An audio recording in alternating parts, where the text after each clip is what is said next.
There were two simple things that helped us decide what today's episode should be. 1, Halloween is coming up. 2, Ghostbusters is f***ing great. And no, it really didn't get any deeper than that. So here we go. Here are 7 things you didn't know about Ghostbusters. Probably.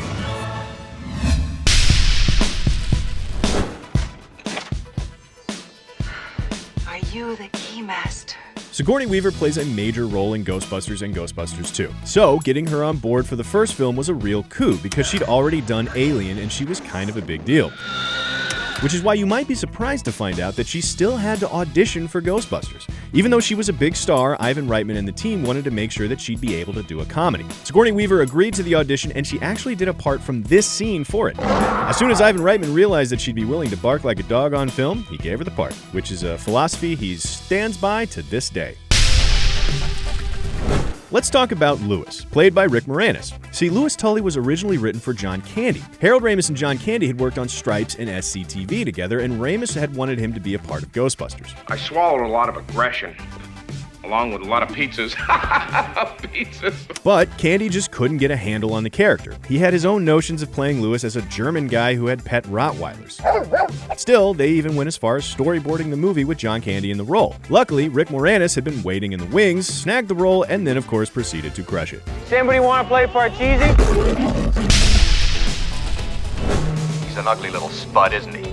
I think he can hear you, Ray. Slimer ended up being a bit of a breakout star from Ghostbusters and the Ghostbusters animated series. Haha, remember that? Anyway, most people don't know that Slimer is, in some ways, meant to be the ghost of John Belushi. John Belushi was supposed to be in Ghostbusters, but he passed away before shooting began. So, Dan Aykroyd drew inspiration from Belushi as well as his character Bluto in Animal House for Slimer. Slimer's gluttony was Aykroyd's tribute to his dearly departed friend. Thanks. I needed that.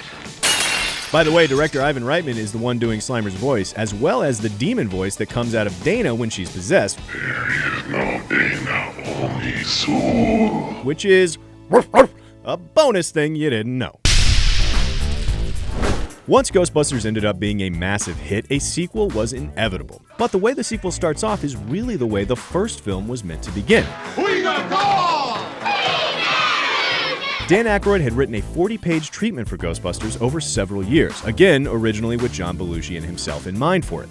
The core idea of guys who were like firefighters but whose job it was to take down monsters was always there. But the first movie was supposed to take place in the future with the Ghostbusters already well established and at a point where they were sort of bored with busting ghosts because they'd done too good a job cleaning up New York. In the end, things changed a lot during the writing process with Harold Ramis, and the first film does end up being more of an origin story. But it is worth mentioning that the idea of the Marshmallow Man was there from the very beginning. Well, there's something you don't see every day. In fact, he was just one of several large-scale monsters that they'd wanted to do. Budget and time limitations stripped away a lot of those ideas, particularly since they were writing Ghostbusters largely while they were shooting Ghostbusters. We could reverse the particle flow through the gate.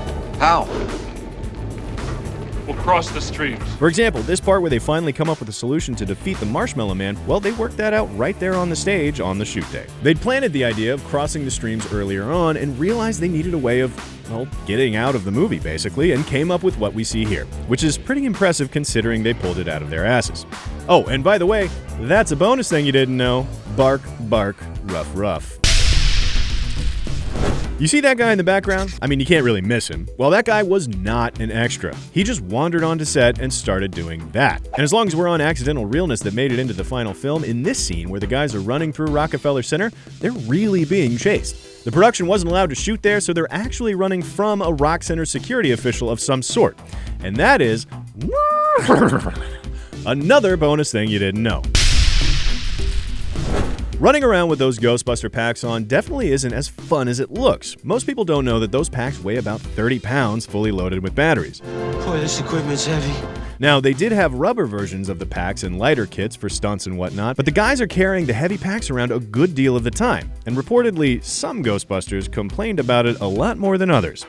I'll let you guys speculate on who bitched the most in the comments.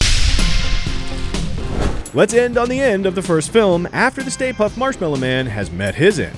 Because you probably don't know what all of that marshmallow really is made of. It's actually shaving cream. They mixed 500-gallon batches of shaving cream for the sequence and dumped it out of laundry bags onto people in New York as well as the Columbia backlot where they split filming the pieces for this sequence. In fact, it's menthol shaving cream. No one had noticed that was the kind they'd gotten, and one of the people on set did have a bit of a skin reaction to it. But that person was not Dan Aykroyd. He loved it and kept asking for more and more shaving cream to be put on him for his shots. And of course, hilarity ensued. Well, there you go. Hopefully you learned some things and some bonus things about the Ghostbusters movies today. Last Halloween, we did an episode on the Evil Dead, so head on over to check that out in case you missed it. Thanks for watching, and be sure to check out Cinefix.com and subscribe for more true-ish things about movies and sometimes Marshmallow Men right here on Things You Didn't Know.